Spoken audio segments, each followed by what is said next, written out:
Hey everybody, it's Allie and welcome to our Y&R Chat for Sunday, May 22nd. Now I consider this to be a very special Y&R Chat because this week is my 3-year anniversary of doing this chat, which I think is pretty special. I started doing this on May 26th, 2008, 3 years ago this week. And it started, I guess, out of just kind of a fascination with YouTube. I was seeing a lot of people making videos about various different topics, and I was kind of interested in video, and I thought, well, what's a topic that I know a lot about and that I can speak with authority on?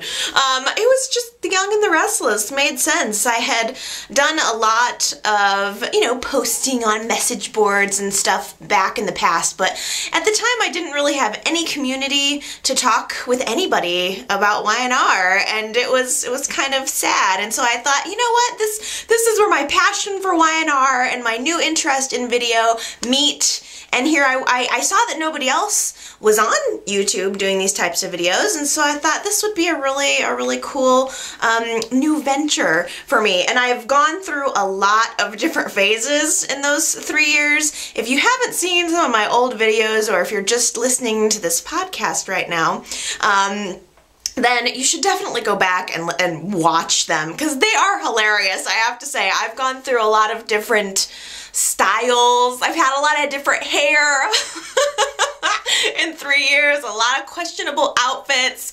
YouTube likes to freeze my face in the funniest positions. That's part of the fun each week, is like choosing which freeze frame of my face. I get 3 to choose from, and I try to choose the one that's least offensive to me.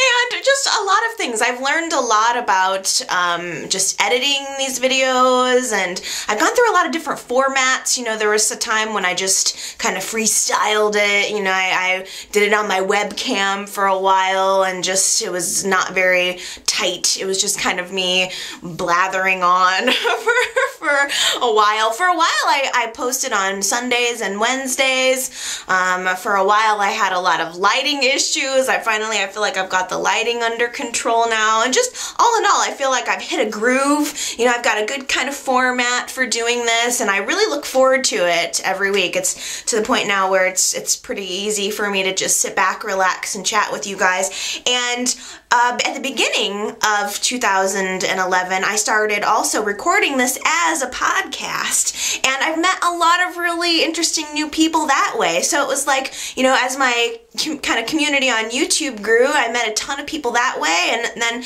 now as I've started doing this as a podcast, I've met a whole new bunch of folks. So I'm kind of taking it to a whole different place, and my next goal is to get a good website up and going. It's so hard to get a good website because I don't have the technical skills yet. I'm still learning a lot about video, learning a lot about audio, learning a lot about web development. So, but that's kind of where I'm moving for the future. But absolutely, I intend to keep this up. I love talking about Y&R. I think as long as Y&R is on, I will be talking about it. I think it's a really great platform to discuss current issues and emotions and life, and it's a good way to meet people, and I have absolute intention of continuing on doing this. But if you're watching the video now and you haven't gone to listen to the podcast, I really recommend that, because it's like a whole new way to experience. It really is a very different experience watching the video versus listening to the podcast. And if you're listening to the podcast, you gotta come see the videos. There's nothing quite like seeing me face to face. So I think I have a lot of different ways to get the information, and I'm kind of looking forward to moving on, to the future and seeing what else I can come up with next. A new way to express myself through Y&R.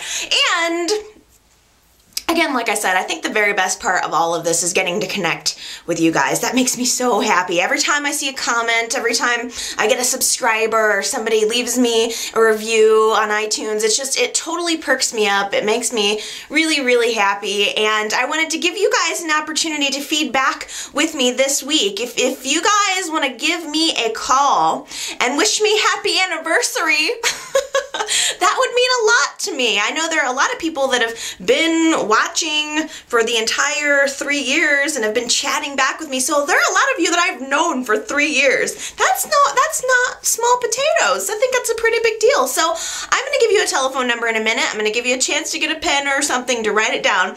And I would love it if you guys would call in and leave me an anniversary message and let me know what you think about my Y&R chat. If you've been listening for all 3 years, you gotta let me know. Let me know you're old school listener, and if you're a new listener, call and just say hi. But any comments that you have about what I've done so far in 3 years with this Y&R chat, I would love to hear it. And here's the phone number. It's just a voicemail. You can call in, you can leave me a comment, and I will put them in to next week's chat so that everybody can hear them, and I'll do a little montage. So I really hope you call. Here's the number. You guys, no excuses not to call and leave me an anniversary message. It is area code 309-588-4569. Just call in, say happy anniversary. Again, it's area code 309-588-4569. I can't wait to hear from you. I love Sam. I have to tell you, I want to wear an I Heart Sam shirt with a Sam's the Man button and a Sherry and Sam hat. All at once, because that's how much I love Sam. He is such a doll. He is so down to earth. You know, he's not a savvy business guy who's just, you know, at the throats of other people in these international conglomerates. He's not corrupted. He's not part of some kind of crazy triangle, you know, some kind of crazy love triangle. He hasn't been with every woman that we've ever seen. He's new and he's just real. He just seems like a real guy, and I really like him, and I feel like that is exactly what Sharon needs right now at this point in her life, because her relationship with Nick, although it was very hot, just left her someone who was completely dependent, wasn't able to take care of herself, wasn't able to stand on her own 2 feet. And her relationship with Adam, again, although hot, just got her into nothing but trouble. And now here's Sam. And he's a simple man. He is just salt of the earth, and I'm so enjoying our time at the farm. It feels like a vacation, doesn't it? It's just like a nice break from Sharon's crazy life, and although I don't want to rush into anything, I don't want to push anyone into anything, I will tell you that I am anxiously awaiting their first kiss. I just can't help it. I mean, obviously Sam is looking at Sharon like she is the answer to his prayers. He seems like he hasn't seen a real good looking woman in a couple of years. And now Sharon just shows up in his life, and you can tell the way he's looking at her that he is attracted to her. And we all know that Sharon cannot resist Nookie. And Sam's not hard on the eyes. I mean, who wouldn't want to sleep with him? So it's really only a matter of time until these two end up hooking up. I'm not trying to rush it, but I am looking forward to it. You know, and until then, I just feel happy to be along for the ride. I mean, it's interesting, it's quaint, it's different, and this week we found a lost dog. And we cleaned him up and got him back to his owner, and we also found a lost lamb. It's just been so bizarre, but just such a nice little break. And there was this huge storm this week, and we got to see what Sam looks like all wet. Which was really nice. It was really, really nice. And let's see. Sharon made friends with a little girl named Piper. So cute. And I don't know, as great as this little relationship with her and Piper is, they're having these little moments of connection where it seems like they both kind of need somebody and they're able only to really open up to each other. As great as all that is, I'm kind of wondering if this relationship with this little girl named Piper is what will ultimately make Sharon decide to return to Genoa City, because I think that being around this little girl is reminding her of faith. And I think everything is probably reminding her of her children, but especially having this little girl around and knowing that there's this rumor flying around about her that she offed herself is making it all so much harder. I mean, she, letting her family and her children think that she left them on purpose. Oh, wait, that's exactly what she did. Oh, excuse me, what was I thinking? But I don't know, I kind of wonder if that's gonna be what the final straw is for Sharon. Whatever she does decide to do, whenever she does decide to click her heels 3 times and return home to Genoa City, I'm also wondering, will she come back to find that Adam has moved on with Diane? I hate Diane so much. I hate her so much. She is just vicious. And she's just ugly. Diane is a miserable, unhappy, horrible woman, and I really wanted to like her. And you can't say that I didn't give her a chance. I tried to give her a chance, and now I can't even look at her. I can't even stand to look at her. There's just nothing good about her. I cannot find one redeeming quality. And if I could find her sympathetic in even one small tiny way, then I could forgive her. But I just can't. I cannot find any sympathy for her. I mean, her biggest trauma in life has always been men. It's men that have been her downfall. And I can't help but feel that she has brought all of that on herself. It's all self-inflicted. And, I mean, okay, she blew it with Nick. She had a really good opportunity to get with a good guy. Nick is a good guy. She could have had him, a nice little relationship with him, and she blew it all because she wanted Victor's billions. You know, a relationship, a good, nice relationship wasn't enough for her. She wanted the money, and that's how she ruined it. And frankly, as I recall, she did the exact same thing with Jack. It was the exact same scenario. I mean, Diane and Jack could have been married still. They could have had Kyle. They could have started a happy little family. Jack was in love with Diane, but again, Diane left Jack because she wanted to hook up with old money bags. That was her main priority. It's always been money. She's always self-defeating, and it's always over money, and it's really hard to find sympathy for somebody like that. And now,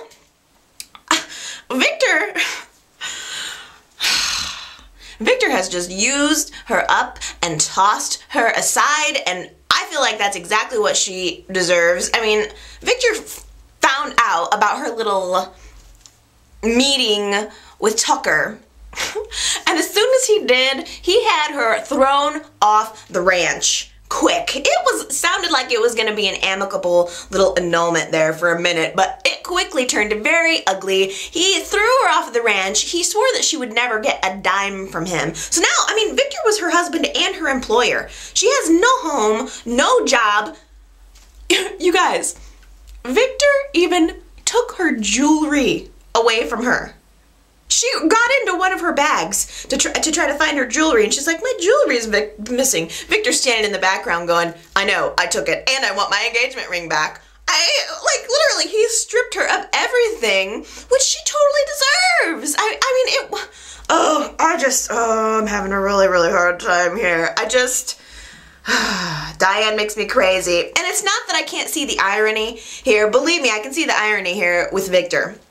Because Victor was chastising Diane, you know, for having her tryst with Tucker when he made love to Nikki up in their bedroom only like one day earlier. So this irony is not lost on me. I mean, the only ace that Diane could possibly have up her sleeve is that photo that she took of Nikki and Victor together, and if she's lucky, she may be able to leverage that somehow, maybe somehow get some money out of it. But I mean, you know what, it doesn't even matter, because Diane she'll find a way to bounce back. She is like a parasite. You know, it's like she has to feed off of other people around her, and something or someone always comes along so that she can do it. And next, it's gonna be Adam. I think she's got her eyes set on him, you know. He's the newest target, and it may be mutual, but... So, Diane goes to Glowworm to sulk about everything that's just happened with Victor and her entire life falling apart, and she sees Adam. And she tells him that Victor just kicked her out of the house, and Adam loves sticking it to Victor so much that he sees this as an opportunity to get back at Victor. So he has the bright idea to ask Diane to move in with him at Sharon's house. I am thinking, is there any length that Adam will not go to get back at Victor? I mean, that seems extremely extreme here, don't you think? Plus, having Diane move in with you is not revenge against Victor, it's punishment for Adam. I mean, having to live with her, I just can't even imagine it. Ugh. I think this little plan is gonna backfire on him quicker than he can even think, because Victor is not gonna be outdone here. Victor's not just gonna roll over while Diane goes for a little jog by his window when he just kicked her out of the ranch and was hoping to have nothing more to do with her. Victor has found a way to get them both out of his hair. Victor has had Michael come up with a brilliant plan. Apparently, Adam may own Sharon's house now, but Victor owns the land that it's sitting on. So if Adam wants to get to his house, he's just gonna have to drop in via airplane to get to it, because Victor isn't gonna let him even onto the property. He's had Adam and therefore Diane completely banned from the property, so they're in a little battle royale here, really. I mean, and it's the weird thing is that it's now pitted it's pitted Adam and Diane as this unlikely pair, both fighting on the same side of what I think is a losing battle. I don't know where they're gonna stay. I don't know what they're gonna do now. The only thing I do know is that it's not gonna be very long before Diane at least attempts to jump Adam's bones. I mean, you tell me, you guys, how long before Diane at least tries to sleep with Adam? I tell you what, I'm finding it hard to believe that there is even a man in Genoa City that she hasn't slept with yet. Okay, Tucker is alive, y'all. I know you were all as worried about him as I was, but don't, because he is alive. He's in a coma, and he's on a ventilator. No, wait, he's off the ventilator. No, wait, he's back onto the ventilator. but he's alive. I have to tell you that I was kind of irritated that the Tucker situation turned into another should we or shouldn't we pull the plug type of scenario, and Tucker's will says that he should not be resuscitated with any extraordinary measures, and he doesn't want to be kept alive if he can't be alive on his own. And it was, you know, it was very hard. They had to take him off of the ventilator, and he was luckily able to breathe again on his own, but it was very trying and very difficult for Catherine. And the whole time I'm thinking, didn't Catherine just go through this with Murphy like a couple of months ago? I get tired sometimes of seeing the same old stuff over and over again, and I just want to tell you guys right now, I want to go on record as saying, if I am ever in this situation where I'm in a coma and there's a question about whether or not to keep me alive, I want you all to know that I want you to keep my ass alive. I have seen enough soap operas to know that there is always a chance for recovery. I could always come back. So if I'm ever in a coma, I want you guys to do that for me. You can use this as video and audio evidence, but I want you to keep my ass alive. Thank you.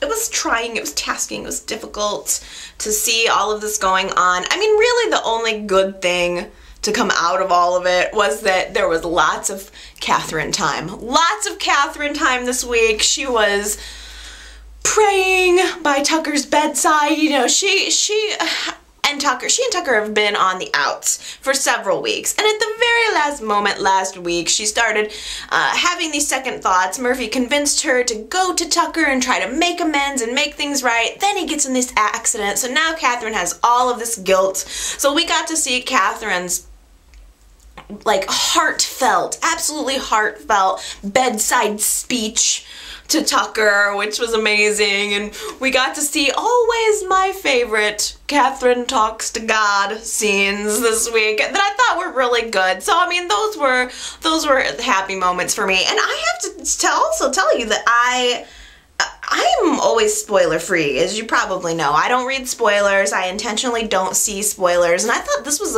a really good week to do that. And I think this is a really good example of why not to have spoilers, because I genuinely did not know if Tucker was gonna make it or not. I was on the edge of my seat, because I mean, they could kill him at any time. After the whole Kane thing happened, anything goes. I mean, I wasn't expecting Kane to die. So I mean, somebody like Tucker, who's fairly new to the show, I wouldn't be surprised if they just offed him. So you just never know. So I was on the edge of my seat. Now, here's the other interesting part. In the event that Tucker does die or he becomes incapacitated, there is a provision in his will that says that Catherine becomes the sole controller of all of his affairs. So everything, Catherine not only controls now his personal finances, but everything having to do with business. And I think this becomes, it kind of puts us at an interesting impasse here, because as we know, Catherine and Tucker have been butting heads for so long over, you know, what to do with Chancellor, what to do with Newman Enterprises, and I think it's going to be kind of an interesting question of, now that Catherine's in control of Tucker's biz, will she choose to carry on things the way that Tucker did? Or is she going to act in her own best interest? I mean, and especially now that the deal of the Newman shares is on the table, you know, and Tucker wanted Newman shares, Catherine didn't. You know, what is Catherine gonna do? You know, how how bad does she feel? You know, I mean, because if Tucker wakes up and she's undone some of the things he's been wanting to do, then any progress they were going to make on the relationship is right down the tubes. So I think it'll be kind of interesting to see how Catherine moves forward. Plus, while all of this goes on inside Tucker's little hospital room, Jack is out in the lobby with his wheels spinning, He is just, his mind is going 100 miles a minute. He's thinking about what does all of this mean for Jabot. Jack's not even privy to these conversations about Tucker's will. Jack just automatically sees that Tucker is out and he wants to see how this is gonna affect Jack. So I love this man, but he's got a one-track mind, and it was very inappropriate, I felt, because I mean, here they're in this hospital after this tragic event. Abby is in a hospital bed. Tracy is crying because Colleen died in that hospital just a couple of years ago, and so she's having kind of an emotional moment. Ashley is in a world of pain, and Jabot is what's on Jack's mind. And I just found that it's just very distasteful. And Tracy actually made a really good point this week. She said to Jack, you know, sometimes I feel like if we were all gone, but you still had Jabot, you'd be okay.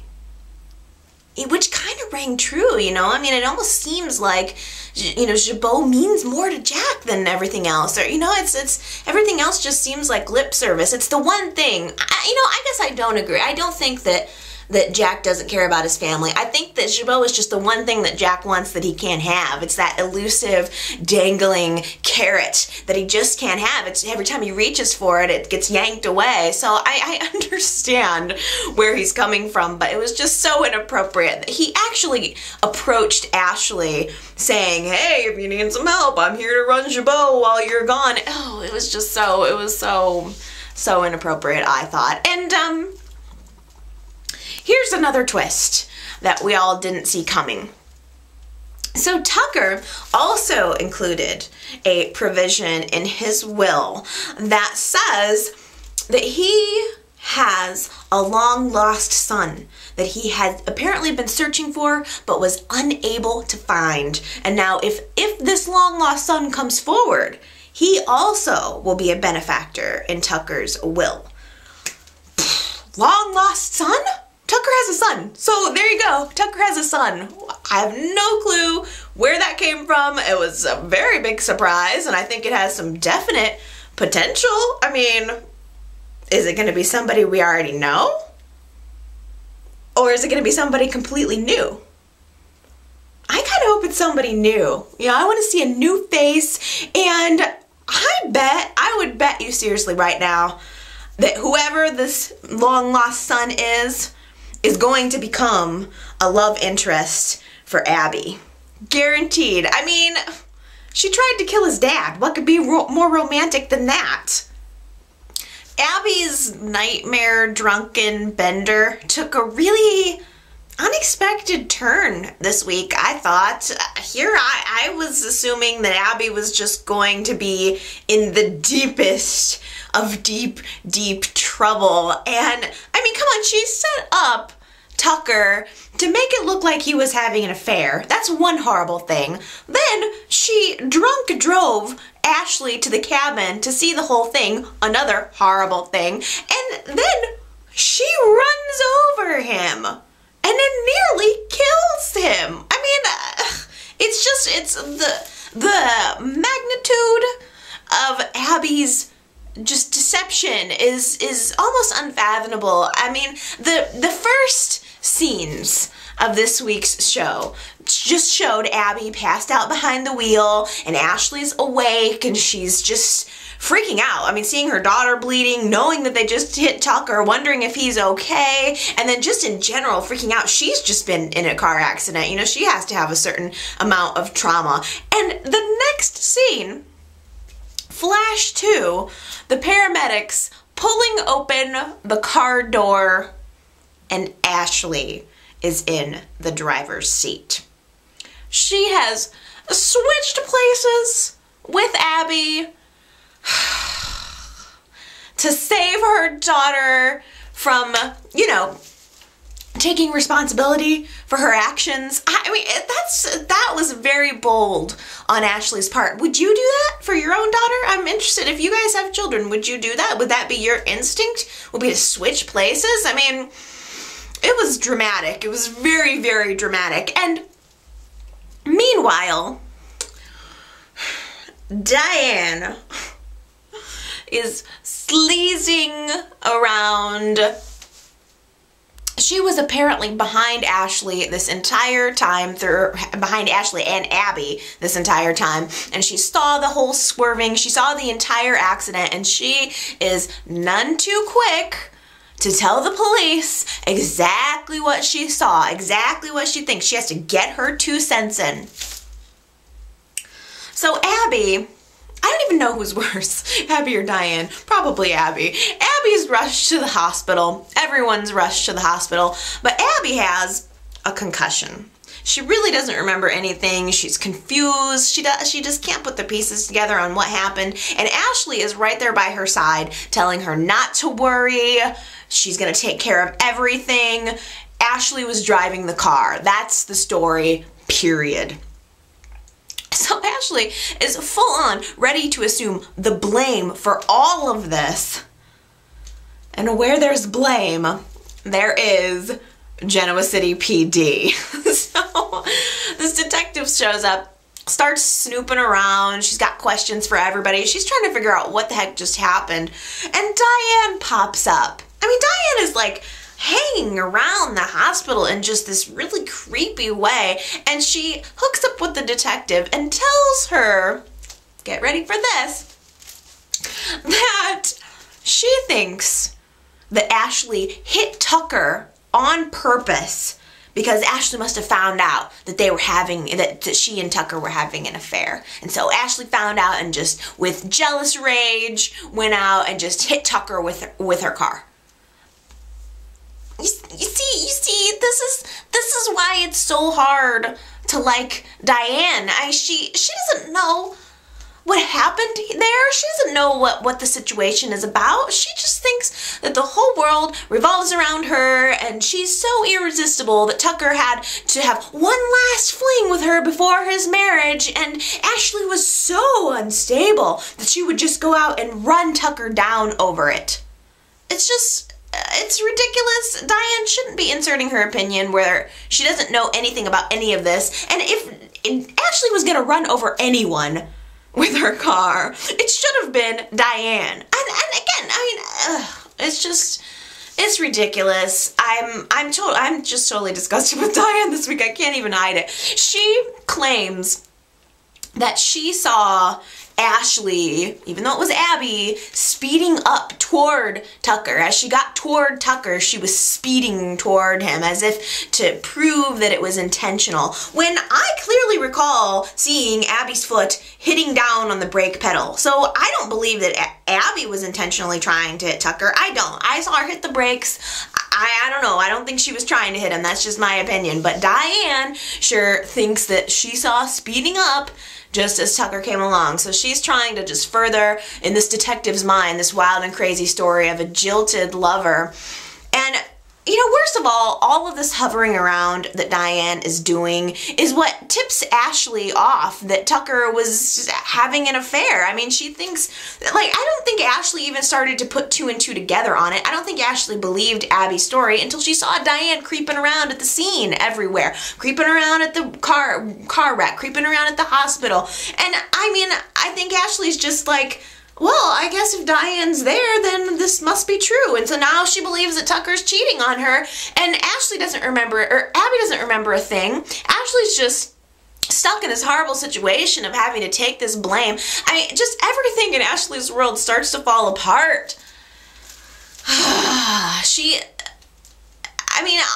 She's trying to deal with the fact that her fiance lied to her, and now he's in a coma, and now there's not going to be any wedding, and Abby has just done this really horrible thing that Ashley is being forced to cover up, and now this detective is really, really pressuring her for answers. I mean, Diane managed to poke that bear enough, so Abby starts to slowly come to, and she realizes what's going on, and she almost tells the detective that she was driving the car and her mother had nothing to do with it, but Ashley walks in, stops that from happening, and instead of Ashley confessing to the detective, Abby has this moment of breaking down and she confesses to Ashley everything. She tells her everything that she did, which I'm so glad, because I was afraid that that was going to stretch out for a really long time. And I want the truth to be out on this, and it's out. It is definitely out now. I mean, Ashley knows everything. She realizes that her daughter has lied to her, and that Tucker was actually an innocent victim in all of this. I mean, throughout all of this, Ashley's torn. Should I be with my daughter, Abby, who's in the hospital? Should I be with Tucker, who's betrayed me? And now she realizes that it was the opposite. It was Abby who betrayed her. And she's so mad. Ashley's so mad. She can't even look at Abby. And who could blame her? Her daughter just successfully ruined her life. It's been a really crazy week for Ashley. And I have to say, props to Eileen Davidson. She was fabulous this week. I've totally felt her pain the entire way. It's been an amazing week for her. Ashley's world has been rocked. And it is not over yet, my friends. It is not over yet. Because guess who got arrested for attempted murder? Well, I couldn't let this opportunity go by without commenting on Kevin's gay new haircut. Seriously, his hair is now like 50% more gay. I bet he loves looking in the mirror, his new hair, just checking himself out, his new do.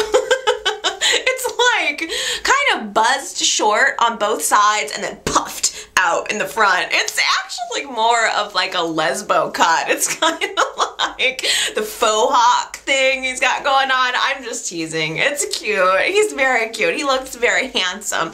I like it a lot. And frankly, I mean, the more important thing is that I'm just happy to know that the police ruled Jana's death not a homicide. She died of a brain hemorrhage, so there will be no investigation, no arrests for Jana's murder. Hooray! I can't even tell you how relieved I am about that.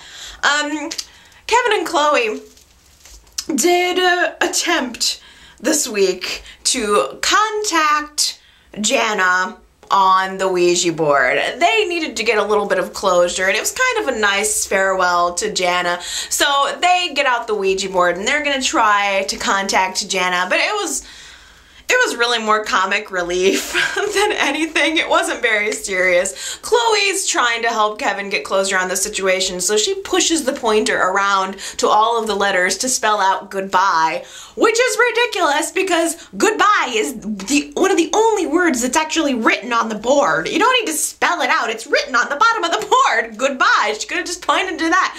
But it was funny. And it was good to kind of have that little goodbye, if you will, to Jana.